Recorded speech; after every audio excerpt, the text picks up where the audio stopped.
Hemos estudiado esta es la cuarta semana que lo estudiamos juntos en la serie de estudios del libro de los Salmos. El título que le he dado es El ciudadano de Sión es honorable. El ciudadano de Sión es honorable. Y vamos a cubrir versos 4 y 5. Voy a leer todo el Salmo, pero vamos a enfocarnos en los versos 4 y 5 y voy a leer en la Biblia, Nueva Biblia de las Américas. Dice así, comenzando en el verso 1. Señor, ¿quién habitará en tu tabernáculo? ¿Quién morará en tu santo monte? El que anda en integridad y obra justicia, y habla verdad en su corazón.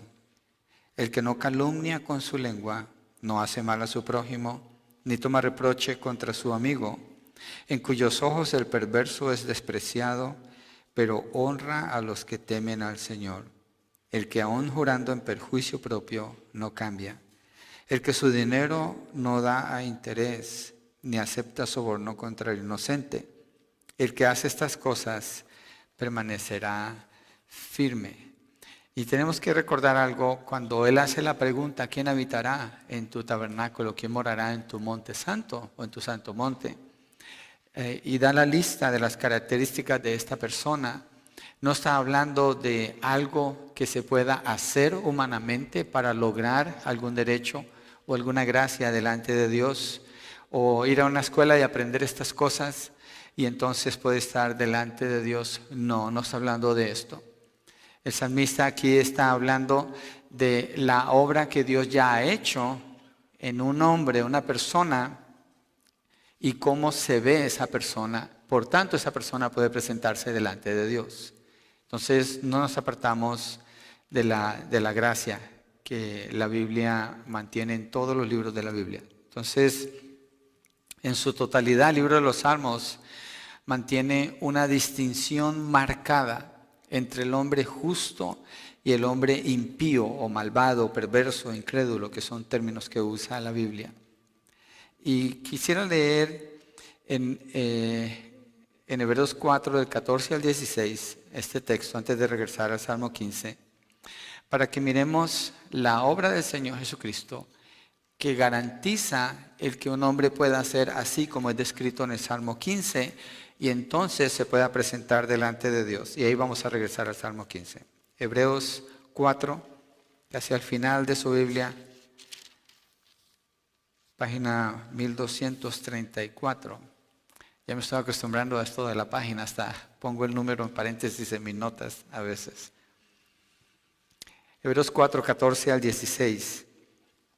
Teniendo pues un gran sumo sacerdote que trascendió los cielos, Jesús, el Hijo de Dios, retengamos nuestra fe, porque no tenemos un sumo sacerdote que no pueda compadecerse de nuestras flaquezas, sino uno que ha sido tentado en todo como nosotros, pero sin pecado. Por tanto, acerquémonos con confianza al trono de la gracia para que recibamos misericordia y hallemos gracia para la ayuda oportuna. Si se fijan, hay una invitación en el verso 16. Acerquémonos confiadamente, pero no hace la invitación sin antes referirse a la obra de Cristo. Es por Cristo que esta invitación es posible para el que se acerca al trono delante de Dios. El Salmo 15, cuando él está hablando de quién habitará en tu tabernáculo, está hablando del que ha sido invitado, es decir, ir delante de Dios. No es una elección meramente humana, es una invitación sobrenatural, es una invitación espiritual que Dios hace, y Él da la vestimenta que se necesita para poder estar en la presencia de Dios. Es decir, el cambio, la transformación en la persona, Él lo da y la persona se puede presentar ante Dios. Y su vestimenta es la que está describiendo el Salmo 15, que Dios se la ha puesto y esa persona así vive. Entonces, no es por las obras de ninguna persona que sea muy buena, es por la obra de Jesucristo, nuestro gran sumo sacerdote, que tenemos entrada ante el trono de la gracia. Somos invitados a acercarnos a Él. Y Jesucristo es el único digno de recibir ese título, sumo sacerdote o sumo pontífice, sería otra manera de decirlo. Por la palabra de Cristo en la cruz, la gracia de Dios se extiende a los que creen en Él. Ahora, el que está bajo la gracia de Dios porque ha confiado en la obra de Cristo, ¿qué tiene que hacer? La gracia elimina las obras humanas y establece la obra de Cristo central y como única y agradable delante de Dios, la única que es aceptada. Pero la gracia no elimina el esfuerzo humano, no elimina el esfuerzo humano en el sentido de vivir bajo esa gracia. Es decir, si yo estoy bajo la gracia de Dios, ¿qué es lo que dice Dios que debe manifestarse en mí? Yo no lo puedo producir, pero debo esforzarme para vivir de acuerdo a ese estándar. Es un solo estándar. Y es lo que el salmista está presentando allí en el capítulo 15. Está hablando de una persona apartada para Dios, santificada para Él, para que pueda ir presentarse delante del Señor. Entonces ese esfuerzo que el creyente hace es lo que conocemos como la santificación. Por tanto, su vida debe manifestar ciertas características que le identifican como una persona nacida de nuevo. Y de eso habla David aquí en el Salmo 15. Y comenzó haciendo la pregunta, ¿quién habitará en tu tabernáculo? ¿Quién morará en tu santo monte? Entonces miremos, ya hemos visto, voy a regresar aquí, ya hemos visto varias características y la primera de ellas habla de un hombre que anda en integridad y obra justicia, habla verdad en su corazón, que no calumnia con su lengua. Y miren, en el verso 3 nos enfocamos en la calumnia cuando vimos esa parte. Dice, no hace mal a su prójimo ni toma reproche contra su amigo. En el caso de la calumnia, el calumniador es la persona que siempre anda investigando, siempre está haciendo preguntas, siempre anda haciendo preguntas, colectando información para después levantarla contra otras personas. Ese es el calumniador. Ahora, esa persona va y habla de otro que no está allí. Usted, cuando el calumniador viene con usted y le quiere hablar de una persona que no está allí, ¿quién es el que está siendo probado en ese momento? Es usted. Es usted. Porque el texto dice, no toma reproche contra su amigo. No lo permite. No lo toma. Lo rechaza y no lo admite. No lo admite. Así es la persona que se presenta delante de Dios. Entonces, cuando alguien venga con un chisme a usted, usted es la persona que está siendo probada. Y si usted no rechaza eso, usted es tan chismoso como el que le trae el chisme. Es igual, no hay ninguna diferencia. Y lo que vamos a ver hoy nos deja ver eso. Lo deja ver bien claro porque lo expande todavía más. Entonces vamos al punto número 1. Es honorable, que presenta delante de Dios es honorable. Verso 4, la primera parte. En cuyos ojos el perverso es despreciado. En cuyos ojos el perverso es despreciado. ¿Y por qué a los ojos del justo el perverso es despreciado? ¿Qué significa esto? Mire, el Salmo 15 es una continuidad del Salmo 14. Y el Salmo 14 nos deja ver las características del perverso y por qué tiene sentido cuando dice que ante el justo, a los ojos del justo, el perverso es menospreciado.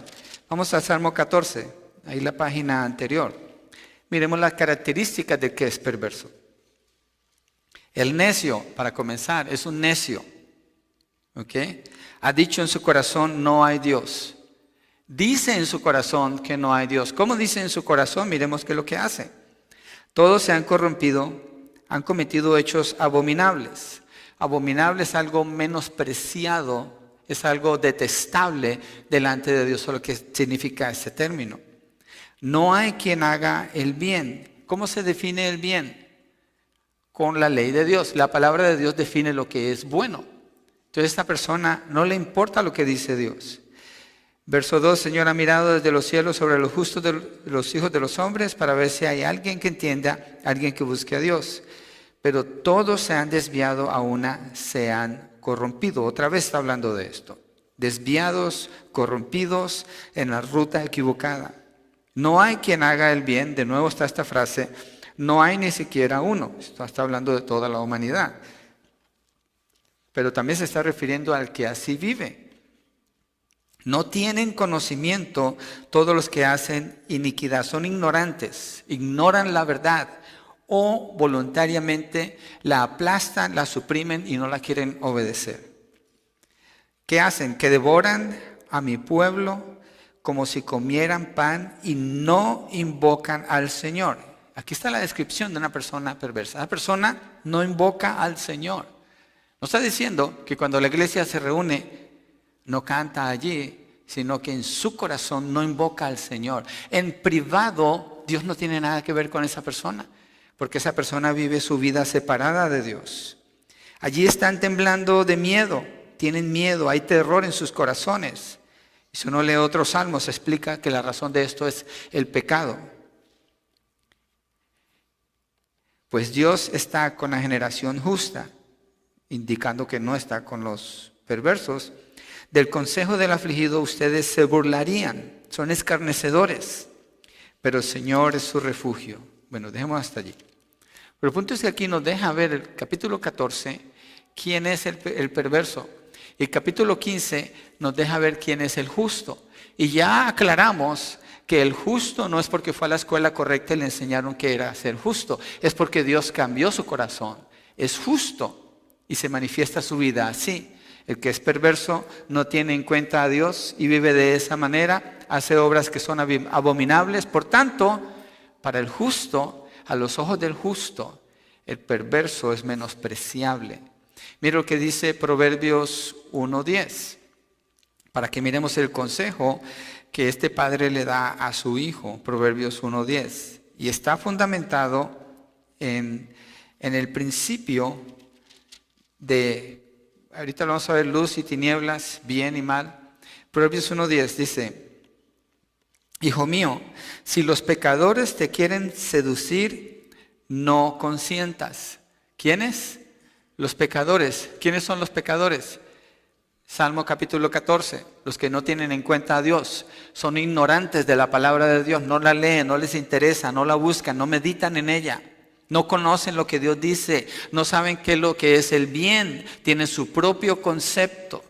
Esos son los pecadores. Y el Padre le dice, si los pecadores te quieren seducir, no consientas, resístete, recházalo. Allí mismo, el verso 15, hijo mío, no andes en el camino con ellos, aparta tu pie de su senda. Lo estudiamos en el Salmo 1, ¿se acuerdan?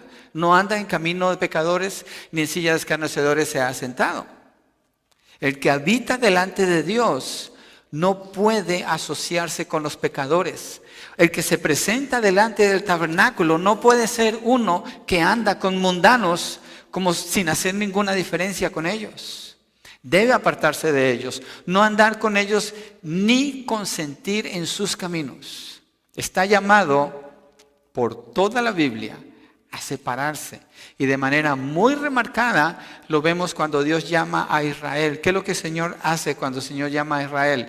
Los saca de Egipto, los separa, les da la constitución, es decir, la ley. ¿Y qué hace con esa ley? Dios está estableciendo, esta es la manera como ustedes viven. ¿Para qué? Para que se separen de todas las otras naciones.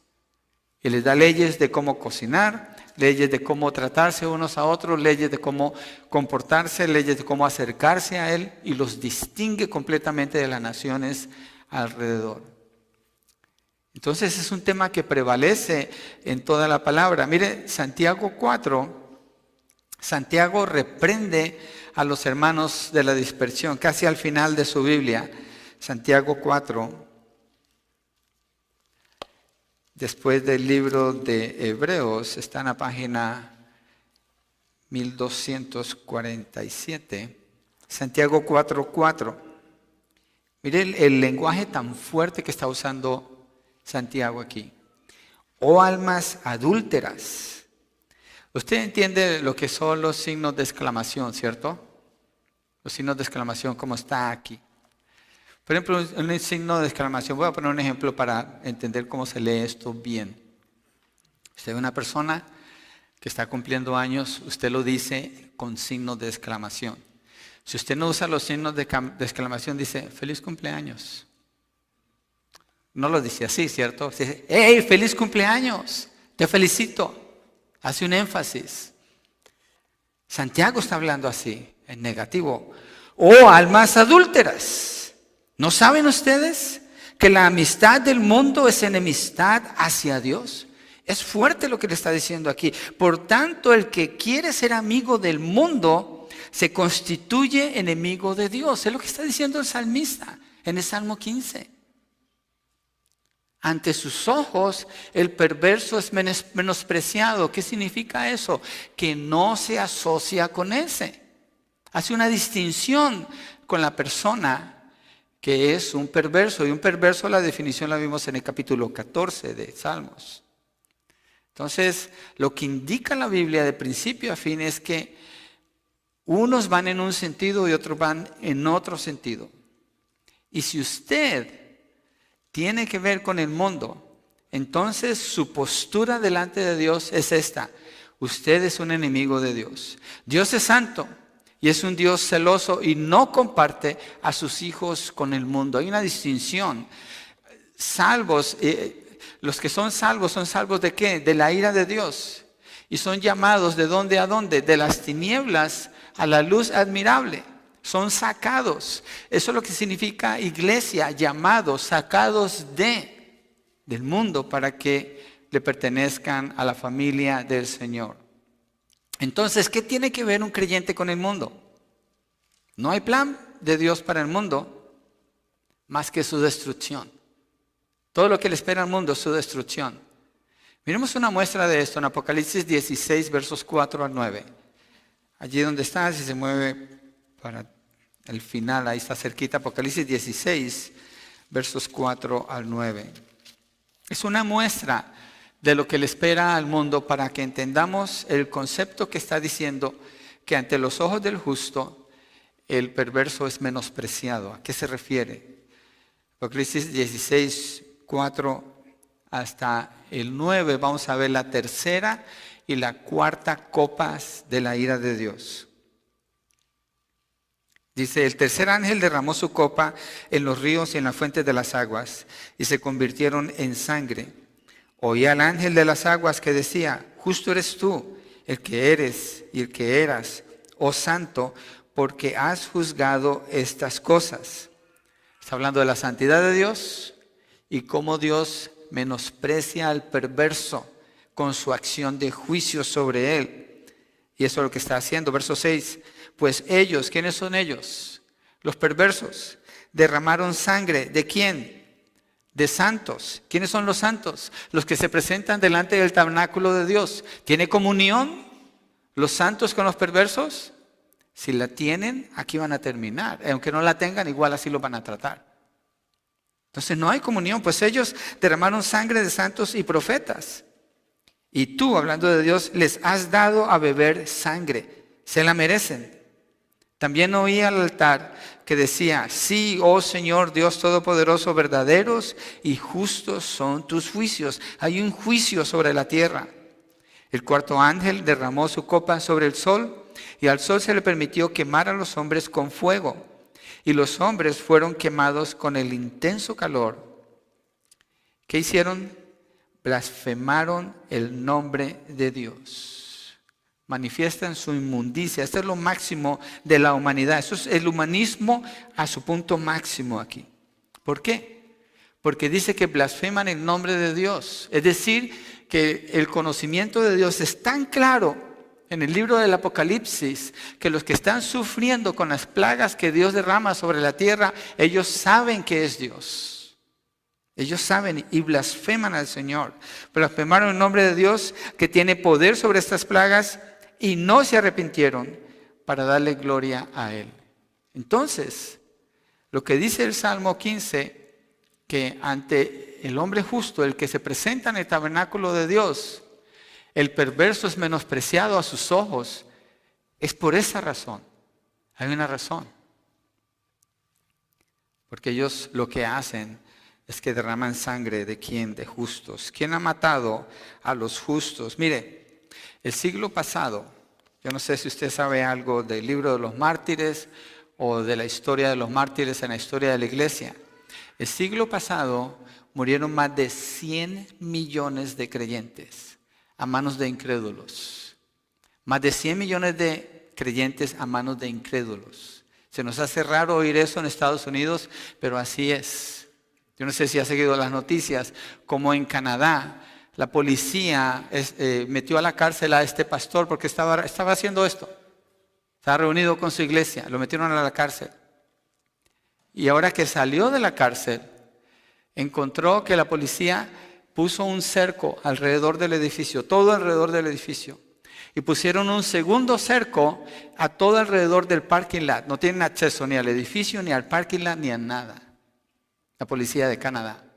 Y hay otro pastor en Canadá que está dando su servicio y empiezan a llegar los policías adentro. Él los corrió, le dijo, fuera de aquí, fuera de aquí. A menos que traigan una orden de un juez, ustedes no pueden estar aquí. Porque no iban a adorar al Señor. Iban a interrumpir el servicio.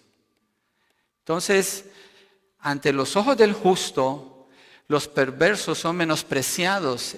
Es decir, el creyente no tiene sociedad con el perverso. No puede.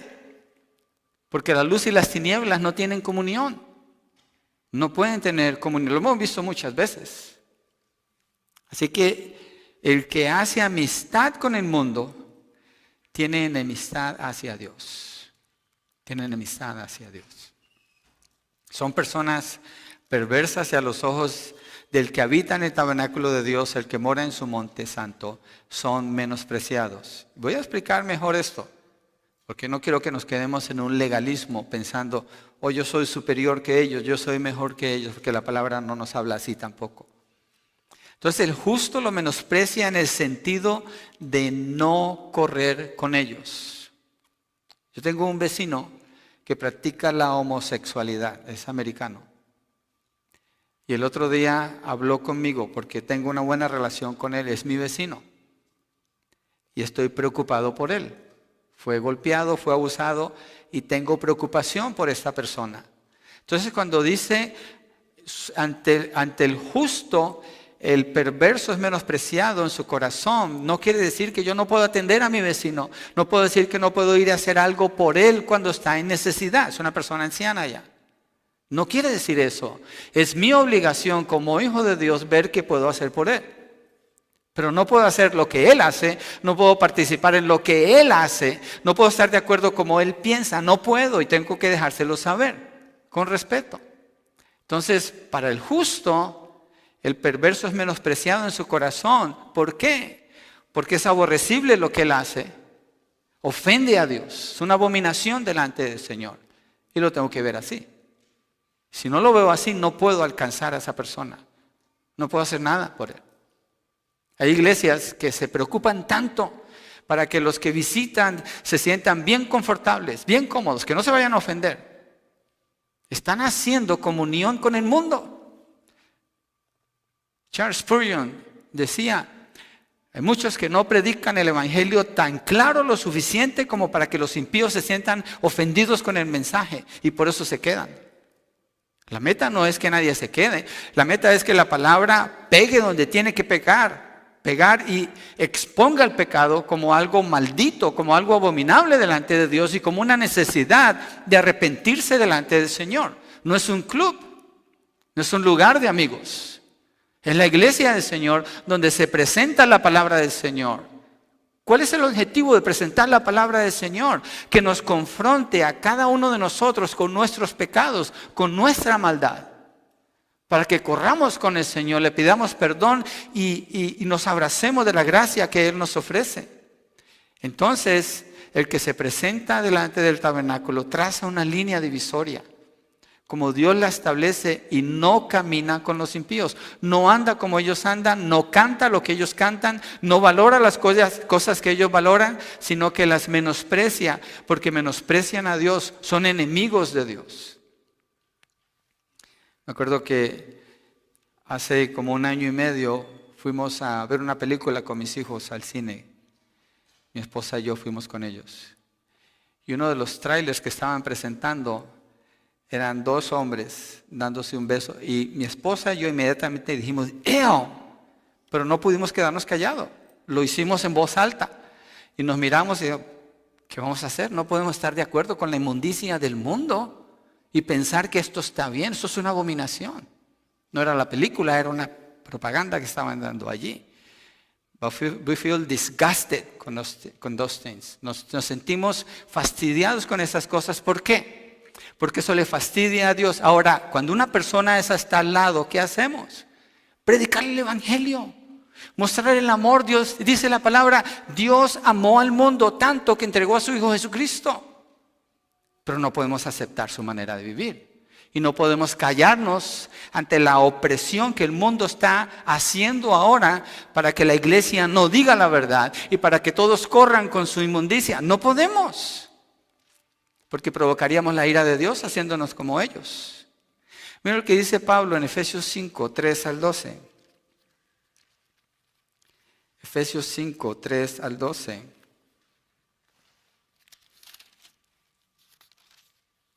Dice, pero que la inmoralidad y toda impureza o avaricia ni siquiera, miren lo que dice, ni siquiera se mencione entre ustedes como corresponde a los santos. ¿Por qué comentarlo? Verso 4, tampoco haya obscenidades, ni necedades, ni groserías que no son apropiadas, sino más bien acciones de gracias. Porque con certeza ustedes saben esto, que ningún inmoral, impuro o avaro que es idólatra tiene herencia en el reino de Cristo y de Dios. Hay una distinción súper marcada aquí, súper marcada. Verso 6, que nadie los engañe con palabras vanas, pues por causa de estas cosas la ira de Dios viene sobre los hijos de desobediencia. Por tanto, no sean partícipes con ellos, porque antes ustedes eran tinieblas, pero ahora son luz en el Señor. Anden como hijos de luz, porque el fruto de luz consiste en toda bondad, justicia y verdad. Examinen qué es lo que agrada al Señor. Y nuevamente lo dice, y no participen en las obras estériles de las tinieblas, sino más bien que desenmascarenlas, denúncienlas. Hablen en contra de eso. Digan que está mal. Tienen que decir, está mal. El que se presenta delante del Señor lo dice. Predicar el evangelio demanda hacer esto. Porque expone el pecado. ¿Por qué el mundo odia símbolos como la cruz, por ejemplo? Y tienen litigaciones a través de todo el país. Tienen un grupo de abogados especializados para atacar todo lugar donde haya una cruz públicamente, para que la quiten. Todo símbolo que represente el cristianismo. ¿Por qué? Porque la cruz expone la inmundicia de la humanidad. La cruz habla del pecado del hombre. Es lo más horrendo que la humanidad hizo, como trataron al Señor Jesucristo. Entonces el mundo no quiere lo que les muestra su maldad. Quieren celebrar su inmundicia. Quieren hacer fiesta, hacer cantos, hacer películas, hacer promociones y hablar de las cosas malas como si fueran buenas. Dios dice, no participen, no participen. Eso es lo que quiere decir, en cuyos ojos el perverso es menospreciado o despreciado. Eso es lo que quiere decir. No es un sentimiento de superioridad ni de odio. Es una distinción entre la luz y las tinieblas, entre lo que es santo y lo que es inmundo. Y la realidad es que la iglesia del Señor nunca está en paz con el mundo, ni el mundo con la iglesia. ¿Cuáles son las iglesias que prosperan y se hacen populares? Las que no denuncian el pecado. Hay iglesias donde no quieren usar el término sangre porque sangre no va a ofender y quién sabe cómo se siente, no uses ese término. Y no estoy jugando. Hay pastores en Modesto. Yo iba a una reunión de pastores, me salí de esa reunión precisamente por esas cosas que hacían los pastores allí. No todos, hay pastores fieles. Evitar mencionar lo que expone el pecado para quedar bien con el mundo, cuando Dios dice, no tienes que quedar bien con el mundo. ¿Qué hizo el Señor Jesucristo? Predicó la verdad, anunció el reino de Dios, vivió en justicia, en santidad, en bondad, en amor. ¿Y cuál fue el resultado de hacer eso para Él de parte del mundo? la cruz. ¿Usted cree que usted y yo somos mejores que el Señor Jesucristo? ¿Qué nos espera a nosotros? Una de las promesas del Señor es esa. Ustedes tendrán aflicción en el mundo y recibirán persecución por causa de mi nombre. Es una de las promesas del Señor. Es sorprendente que un creyente jamás tenga problemas por predicar el Evangelio. Es sorprendente. ¿Qué clase de Evangelio? El Evangelio confronta el pecado, lo expone, lo denuncia. No es que se agarra a echar pleitos con los que no piensan como él, no se trata de eso. Se trata de ir y decir la verdad en el momento apropiado, como Dios da las oportunidades. La iglesia nunca está en paz con el mundo, en el sentido que no aprueba lo que el mundo hace. Al contrario, lo denuncia. ¿Qué hace? Lo llama como Dios lo llama. ¿Qué dice Dios de la homosexualidad? Ayúdenme, ¿estoy solo yo aquí? Es una abominación, es algo menospreciable, es algo inmundo. Así lo llama Dios. Y no es el único pecado que Dios llama así. En Proverbios capítulo 6, que dice del calumniador, es una abominación delante del Señor, el que causa discordia entre hermanos, así dice. ¿Qué dice de la mentira? ¿Qué dice de la lascivia? ¿Qué dice de la tacañería? Y si son avaros, son idólatras, así dice. Entonces, Dios lo llama así. ¿Qué dice la Biblia de los que toman licor? Borrachos. ¿Qué dice el mundo? Tiene una enfermedad.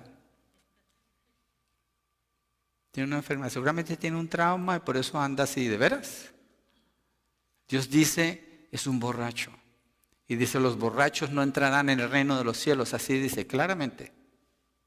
Entonces la iglesia tiene que hablar como Dios habla.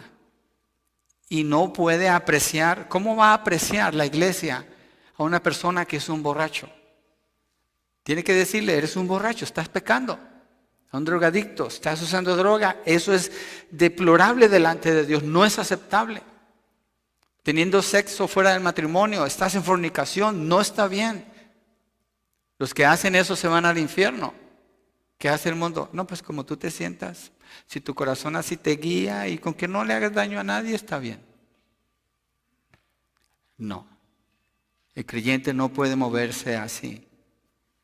El creyente que de veras se presenta delante de Dios hace una distinción y al mundo no le cae bien personas así. A menos que el creyente haga esta distinción, tampoco va a poder alcanzar con el mensaje del Evangelio. Si la iglesia se parece al mundo, entonces ¿qué? ¿Qué se va a buscar aquí? ¿Para qué? Mejor irse a un club, ¿no? B. El que se presenta ante el trono de Dios honra a los que temen al Señor. Este es el opuesto que dice David aquí. Desaprueba lo que Dios desaprueba, aprueba lo que Dios aprueba, detesta lo que Dios detesta y ama lo que Dios ama. Asimismo se relaciona con las personas dando honor a los que temen al Señor. Dar honor o honrar es consideración, reconocer el valor de la otra persona. ¿Sí? Reconocer el valor que tiene la otra persona. Me regreso aquí al Salmo 15, en el verso 4, en cuyos ojos el perverso es despreciado, pero honra a los que temen a Dios. ¿Y qué significa el temor del Señor? Tenerle miedo a Dios, porque dice temor.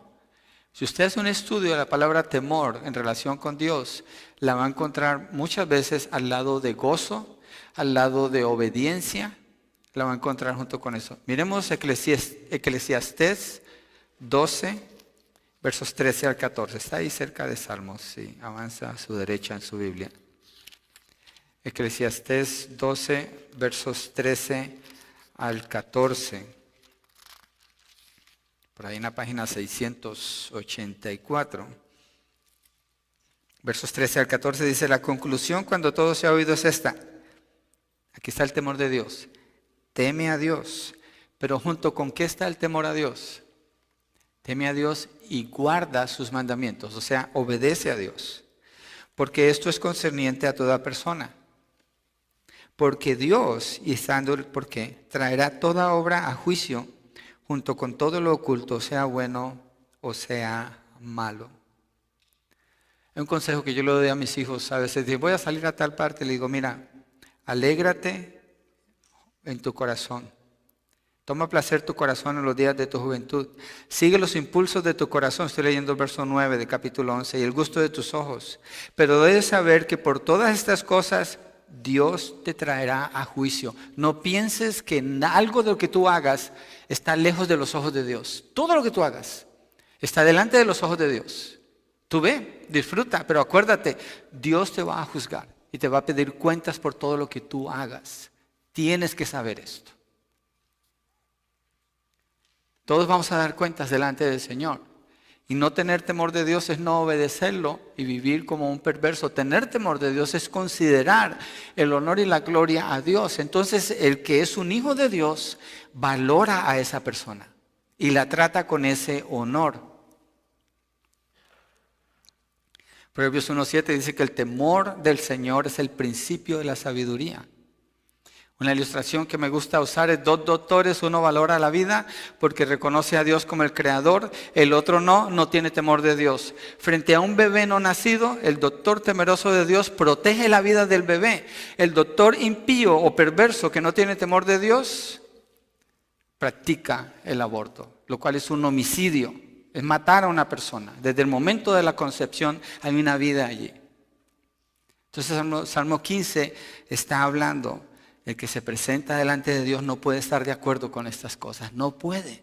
Aunque el mundo grita, los mundanos gritan y gritan y gritan y gritan y presionan y presionan y ponen esos términos una y otra vez para que sean comunes en la sociedad y para que la sociedad corra con esa corriente que es una corriente de muerte, es una cultura de muerte en la que vivimos. Pero el que se presenta delante de Dios dice, no. Esto es incorrecto. Eso es menospreciable a los ojos de Dios. En Job 2:3 es descrito por Dios como un hombre que está apartado del mal, un hombre temeroso de Dios. Dice, y el Señor dijo a Satanás, ¿te has fijado en mi siervo Job? Porque no hay otro como él sobre la tierra. Es un hombre intachable, recto, temeroso de Dios y apartado del mal. Ahí está junto con el temor a Dios, el apartarse del mal. Hay una separación del mal. Entonces el que puede estar en la presencia de Dios, el que habita en su tabernáculo, honra a los que temen al Señor, los trata con consideración y reconoce su valor. Gálatas 6:10, voy a ir rápido en las escrituras, dice, así que entonces hagamos bien a todos según tengamos oportunidad y especialmente a los de la familia de la fe.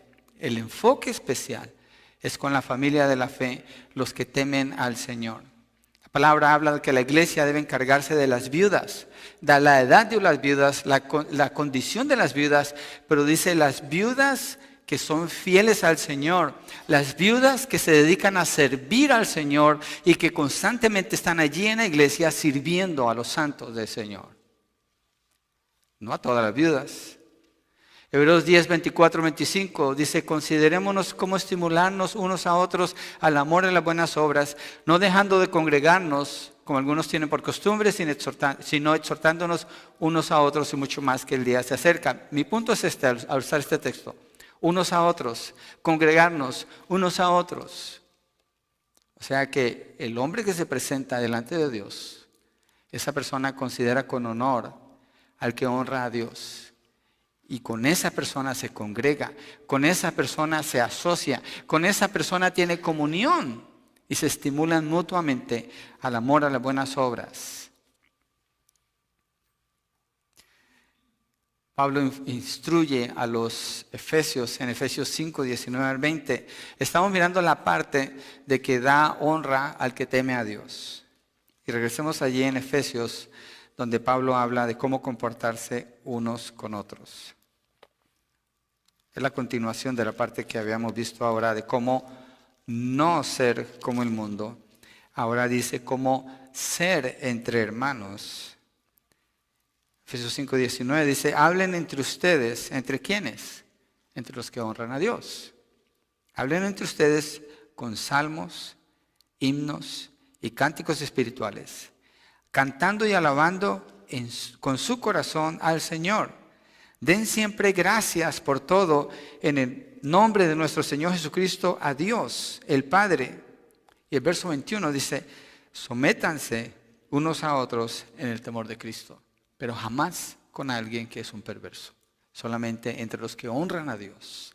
Esa es la parte que está diciendo Pablo aquí, cómo comportarse unos con otros. Debe haber un sometimiento mutuo, una relación cercana, una asociación de unidad. Entonces, el Salmo 15 nos recuerda que el precio que se pagó por nuestros pecados, por Cristo en la cruz, nos separa completamente del mundo. Hemos sido trasladados de las tinieblas a la luz y como hijos de luz vivimos de manera que obedecemos al Señor en toda nuestra manera de vivir y eso demanda una separación. Entonces, el que se presenta frente al tabernáculo es honorable. Segundo, es confiable. Regresamos allí al Salmo 15, verso 4, la segunda parte. Dice, el que aún jurando en perjuicio propio no cambia. Juramento, una palabra bastante diluida o casi desaparecida hoy en día. Juramento, declaración solemne y obligatoria hecha a nombre de Dios. Un juramento, un voto, una promesa, un pacto, entran en esta categoría. En el contexto de Salmo 15, en el Antiguo Testamento, los juramentos eran hechos en nombre de Dios. Ellos juraban, Dios les indicó así. Mire, en Números 30, verso 2, dice que una vez hecho un juramento, no hay vuelta para atrás. Para el hombre que es íntegro, obviamente, Números 30, verso 2, y casi al principio de su Biblia.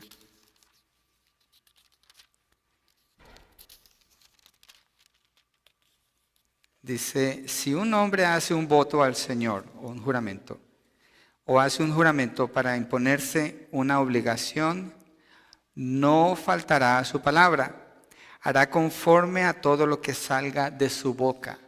Entonces el cumplimiento de un juramento es algo establecido por Dios. Es algo establecido por Dios. Por eso Salmo 15 está hablando así. Dice que el que aún jurando en perjuicio propio no cambia, no se echa para atrás. Hay una ilustración, no voy a ir al texto, pero la voy a parafrasear. En Jueces capítulo 11, el peso que tiene un juramento. Jefté, uno de los jueces que Dios usa para liberar a Israel, le dice a Dios, si me das éxito contra mis enemigos, hago un voto delante de ti. Que la persona que me reciba cuando llegue a mi casa, la voy a dar en sacrificio a ti. Cosa que Dios no estableció. Pero él hace el juramento. Va a la batalla, Dios le da la victoria. Cuando regresa a su casa, ¿saben quién lo recibe? Su hija, su única hija. No tiene hijos varones, no tiene otros hijos, nomás tiene una hija, esa hija. Y él se rasga las ropas y dice, ay, hija de mi vida, hice un juramento delante de Dios. Y tú eres la que me está recibiendo. ¿Y sabe qué dice ella? Él le dice, papá, tú hiciste el juramento delante de Dios, tienes que cumplirlo. El mismo concepto tienen los dos, de cumplir el juramento. Cuando se da la palabra, se debe procurar cumplir con esa palabra. Es decir, a mí me gusta verlo así, pensando inclusive desde la crianza de los hijos. Cuando usted le dice, un hijo pequeño le dice, te voy a pegar, y nunca le pegan, es un mentiroso. Ese papá es un mentiroso. Esa mamá es una mentirosa. No cumple su juramento. Y le está enseñando a ese niño a mentir. Le está enseñando a ese niño a ser un manipulador, a ser un tranza. Eso es lo que está haciendo. Entonces, si no le va a dar el castigo, no le dice, porque su palabra sale de su corazón y representa quién es usted. Entonces, aún desde la niñez, con los niños se nota eso en el hogar. Y tanto el padre como el hijo deben entender ese juramento. En los hogares, mire, un hogar cristiano, usando este principio nada más, para la crianza de los hijos, en un hogar cristiano, la palabra del padre debe obedecerse. Es decir, dice una vez y es todo. No tiene que estar explicando y dando razones por aquí, por allá. Y no, es que mira, o tratemos. No. Si va a decir algo, tiene que pensar primero. ¿Usted es una persona que se presenta delante de Dios, pero aquí es un mentiroso? ¿Cree que se va a poder presentar delante de Dios así? I don't think so. No está representando lo que Cristo hizo por usted, si es que así es. No hay espacio para la mentira en el hogar. La habrá a nivel cubierto, pero no de frente. Y no puede venir de los padres. No puede venir de los padres, porque entonces Dios no es honrado allí. Tiene que ser exactamente como usted lo dijo. Entonces, mejor ponerse la máscara, ¿no? Para no hablar. O cerrar el cierre de la boca. Quedarse callado antes de hablar. ¿Por qué se va a decir algo que no se va a cumplir? ¿O por qué se va a hacer una promesa? Vamos a hacer esto y vamos a ir allá. Y cuando se va a hacer, ¿no que dijiste que íbamos a hacer esto? Oh, no, pero es que una excusa, no hay integridad allí. La palabra dice que el hombre íntegro es un hombre confiable. La persona que dice la verdad es una persona en la que se puede confiar. La persona que dice algo y hace otra cosa, no se puede confiar en esa persona. Hay que tener desconfianza. Miren un ejemplo positivo en Génesis 14, versos 22 al 23. Génesis 14, versos 22 al 23. Es Abraham con el rey de Sodoma. Abraham tiene la oportunidad aquí de quedarse con riquezas, pero él hace un juramento cuando va a rescatar a su sobrino Lot, vence a esos reyes, libera al rey de Sodoma. Dice, y Abraham dijo al rey de Sodoma, he jurado al Señor, Dios altísimo, creador del cielo y de la tierra, juramento se hace por Dios en el Antiguo Testamento, ahorita vamos a ver de nuevo, que no tomaré ni un hilo, ni una correa de zapato, ni ninguna cosa suya, para que no diga, yo enriquecí a Abraham. Y Abraham no tomó nada del botín, nomás le dijo, dale a los soldados lo que ellos necesitan, pero a mí no me des nada. Yo hice un juramento delante de Dios y lo cumplió. Y sabemos que la vida de Abraham así era, porque cuando Dios le dijo, ve y sacrifica a tu hijo, Abraham obedeció al Señor y llegó hasta allá y Dios le dijo, no le hagas daño al muchacho, ya sé que tú tienes temor de mí, me obedeces. ¿Se acuerda cuando usted era niño?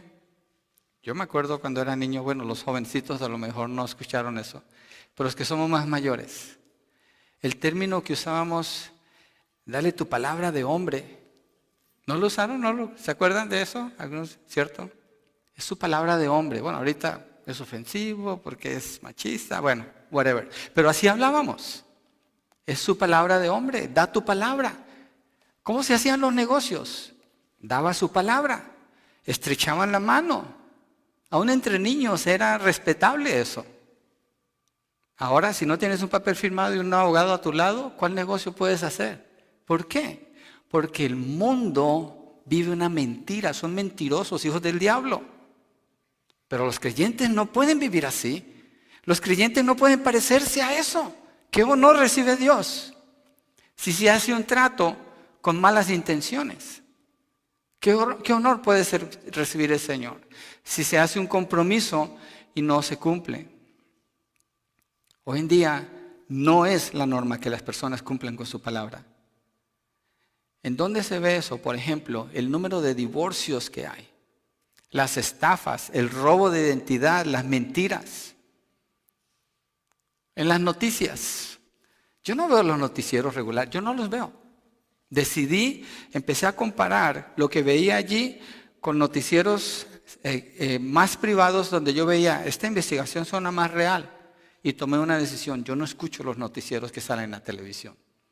¿Por qué? ¿Para qué me voy a alimentar de mentiras? Todo es manipulado, todo es político ahora. Bueno, estoy exagerando porque no puede ser todo. Obviamente algo bueno tiene que haber allí.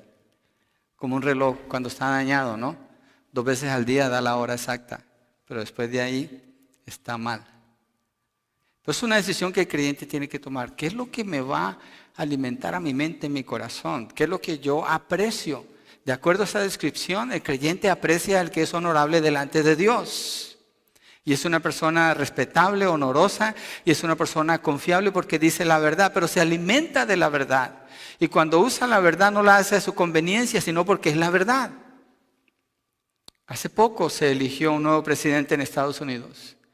Yo no sé si usted vio la inauguración, pero él puso la mano sobre la Biblia. Eso es un juramento.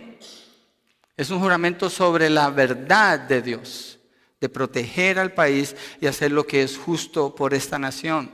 Se usa en las cortes también, cuando las personas, bueno, yo no sé, yo nunca he estado, no me ha tocado más que ir de testigo, pero no sé si lo hacen todavía. Cuando alguien va a la corte y pone la mano sobre la Biblia, no sé, yo sé que están eliminando todo lo que tenga que ver con cristianismo.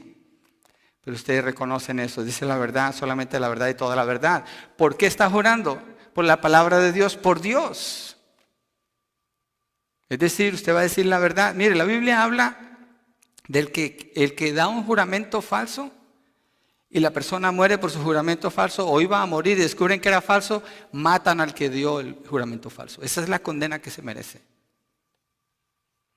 Moralmente debería ser así, obviamente no, Dios no nos dice que vivamos así ahora. Se hace juramento sobre la bandera, según. Pero ahora ¿qué hacen? ¿Se arrodillan, hacen otra onda? No hay honor. En este país no hay honor. En este país no hay honor. Yo no lo veo. Este es un país que tuvo honor. Yo no veo el honor aquí. En muchos lados no lo veo. Son pocos. Y si se fija, equipos enteros negando el honor. Y solo uno se queda de pie haciendo lo que tiene que hacer. Y ese, el que está haciendo lo que es correcto, es el atacado. Ese es el que le llaman racista, ese es el que le llaman todo lo que le quieren llamar, porque está haciendo lo que es correcto, porque el mundo no acepta. Para el mundo, mire, para el mundo es una abominación la verdad. Es menospreciable para el mundo lo que es justo. Salmo 15 lo presenta opuesto. Para el que es un hijo de Dios, el perverso es menospreciado ante sus ojos. Es decir, no se asocia con él. Pero tampoco se levanta a atacarlo y a destruirlo si no le cae bien algo que hizo, como es esta sociedad, la sociedad de cancelación, cancel culture, la cultura de cancelar. Donde, ¿para qué se usa la palabra? Para destruir a otra persona. Es para eso que se usa. Mire, el Señor Jesucristo enseñó en el Nuevo Testamento, Mateo 5, 33 al 37. Es mi intención terminar este salmo hoy, pero no sé, Juan Carlos me está haciendo señas allá, todavía no. Mateo 5.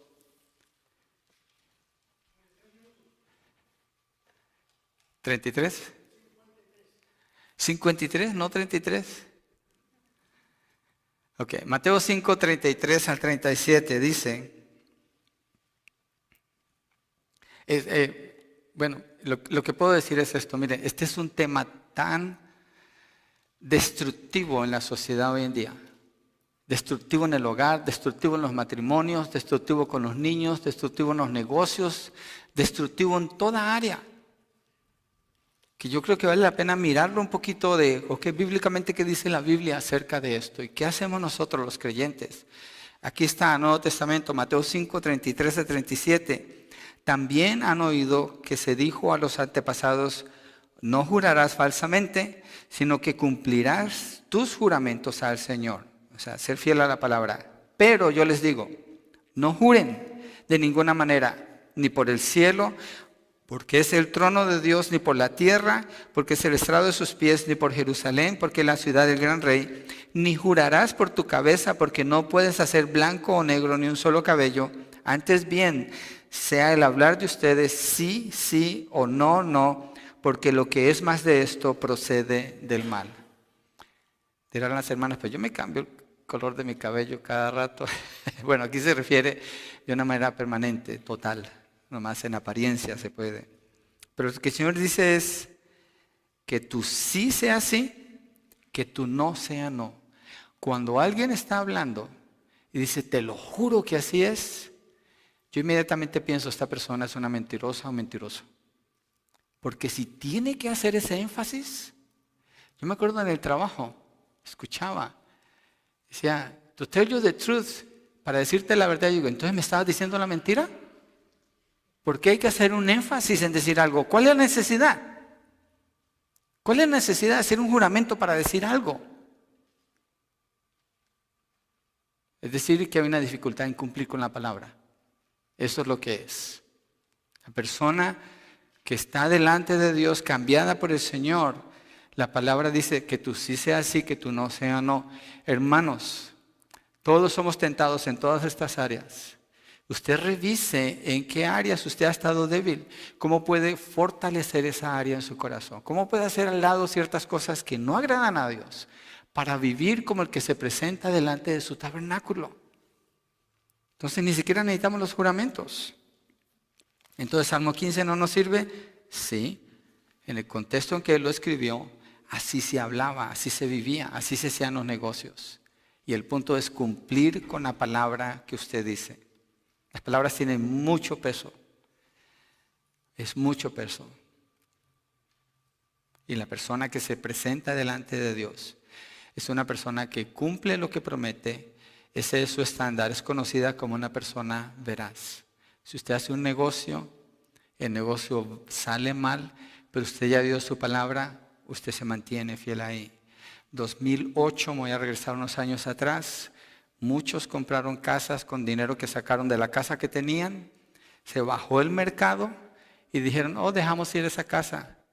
Usted tenía que haber pagado por esa casa porque hizo un compromiso legal con una deuda y se la dio según el gobierno. ¿Sabe quién va a pagar esa deuda?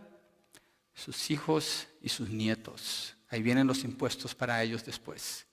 Cualquier acción que se toma rompiendo la veracidad de la palabra tiene una consecuencia, siempre tiene una consecuencia. No se puede tomar como el mundo piensa, la iglesia no tiene que pensar como el mundo piensa. O es sí y es sí, o es no y es no.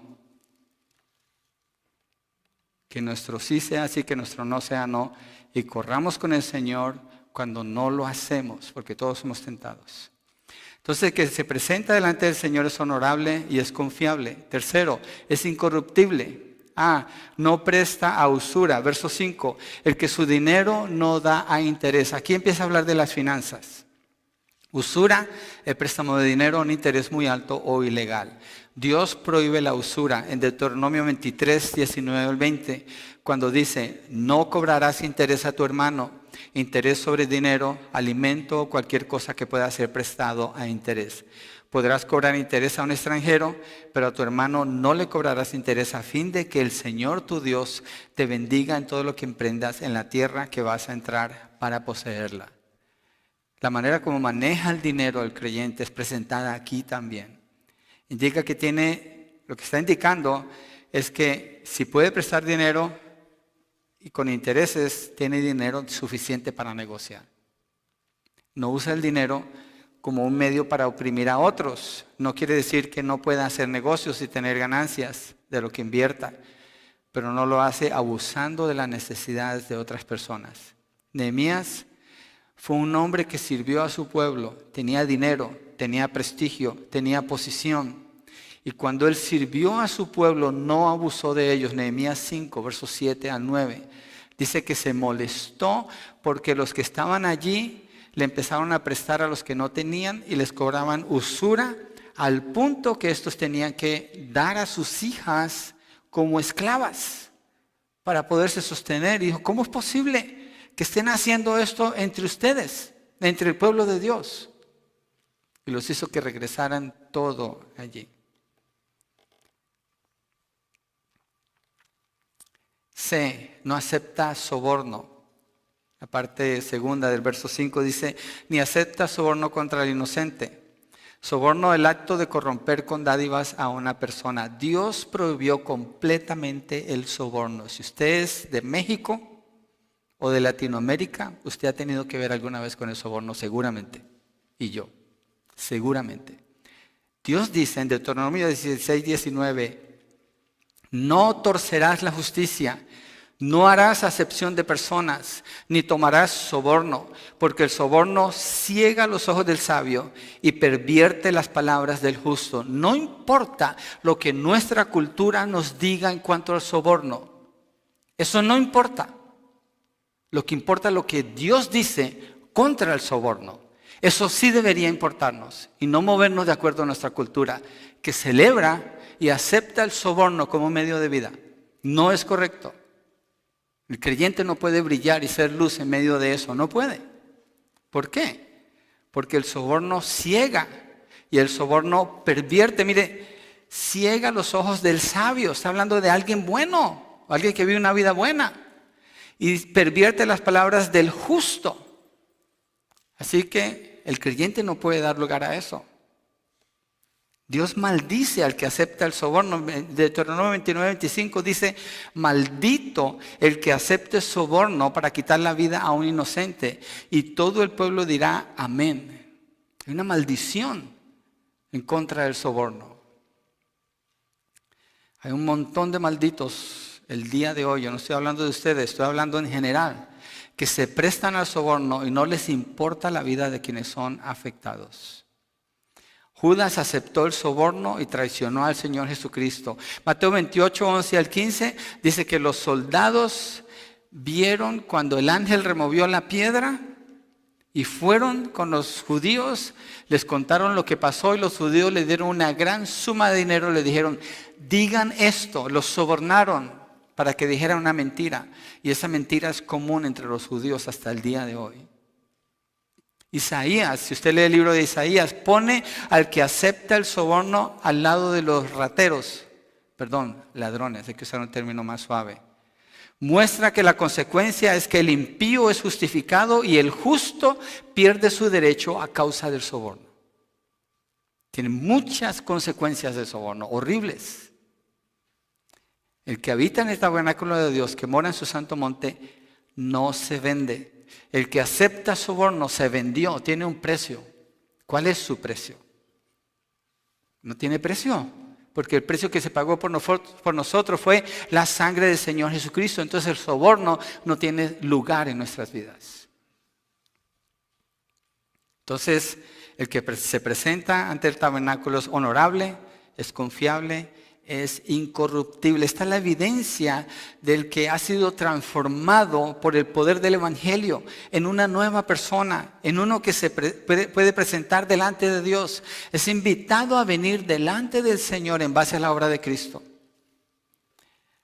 Jesucristo, comparado con el Salmo 15, Jesucristo es íntegro, justo, siempre habla la verdad. Jamás calumnió con su lengua, jamás hizo mal a su prójimo, jamás tomó reproche contra su amigo, en cuyos ojos el perverso fue menospreciado. Claro que sí, lo hizo cuando entró al templo. Honró a los que temen al Señor, claro que sí.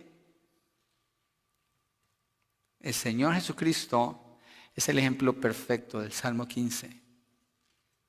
Por eso el que se presenta delante de Dios tiene que haber sido transformado por el poder del Evangelio y considerar ahora que su vida debe verse así como lo que estamos estudiando. Es como un recordatorio para que nos acordemos quiénes somos, qué es lo que Cristo hizo con nosotros y cómo debe verse nuestra vida. No vamos a producir algo para ganar el favor de Dios, sino por la obra que Él ha hecho. Entonces nos ocupamos en nuestra salvación con temor y temblor.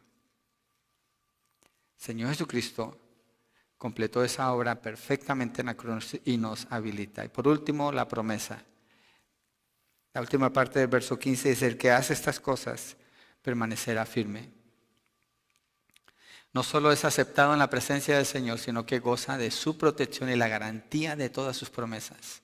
Salmo 1:3 dice: todo lo que hace prosperará. Salmo 23:6 dice: ciertamente el bien y la misericordia le seguirán todos los días de su vida, y en la casa de Jehová morará por largos días. Hay una garantía, inclusive, hay una garantía en el Salmo 23, que Dios envía al bien y la misericordia. Y donde quiera que esta persona va, viene la misericordia, van detrás de él. Lo siguen, lo persiguen donde quiera que va. No se puede escapar del bien y de la misericordia de Dios. El que así actúa tiene esta garantía. El que hace estas cosas permanecerá firme. Esa es una persona que tiene triunfo en la vida, porque se ocupa en lo que agrada a Dios y delante de Él no se cae. Permanece firme, sostenido por el poder de Dios que obra en su vida. No por su propia obra, pero por la obra de Dios en su vida. Y por tanto la manifiesta y considera esto como tan importante que revisa su vida a la luz de este estándar. Y le pide perdón a Dios y le pide ayuda al Señor y rinde cuentas con sus hermanos para aprender a caminar así como Dios dice. Ese es el recordatorio que tenemos aquí en el Salmo 15. ¿Por qué no nos ponemos de pie y cerramos con una oración? Entonces recordemos que esa diferencia, una y otra vez lo afirmamos. Es Cristo el que hace esa diferencia. Y nosotros es revisarnos a la luz de esto. Eso es lo que nos mide todos los días. Y en base a esto medimos todo alrededor. No para mostrarnos como superiores, pero para hacer una distinción y poder entonces predicar el Evangelio. Señor, gracias por lo que estudiamos en el Salmo 15, lo que aprendemos aquí, Señor. Es como mirar un estándar enfrente de nosotros, una meta para alcanzar. Y sabemos que es posible para el que está en Cristo, porque tiene el poder del Espíritu Santo que obra en su vida para moverse en esta y solamente en esta dirección. Señor, perdónanos en las áreas que hemos leído, estudiado juntos, en que no nos parecemos o estamos flaqueando. Ayúdanos, Señor, a no acomodarnos al sistema del mundo, pero a quedarnos en la línea que tú has mostrado, la línea de rectitud, de honor, de confianza, de veracidad, para estar presentándonos delante de ti con nuestras manos limpias, Señor. Gracias por esa garantía que está al final. Gracias, Padre, que el que hace estas cosas permanecerá firme. Y obviamente está hablando de estar firme delante de Dios, quien le mide. Señor, oramos por quienes no experimentan esta vida, no tienen el poder, no tienen el deseo, no conocen tu estándar, pero tú estás despertando en ellos un deseo. Pedimos por su salvación, por la gracia, por tu bondad, Señor, sobre ellos y por la convicción del pecado para que vengan a tus pies. Por nuestros vecinos oramos, compañeros de trabajo, familiares que no caminan en la luz, son perversos en su manera de vivir. Que los definamos así. No hay que írselo a decir a su cara, pero que lo definamos así en nuestro corazón.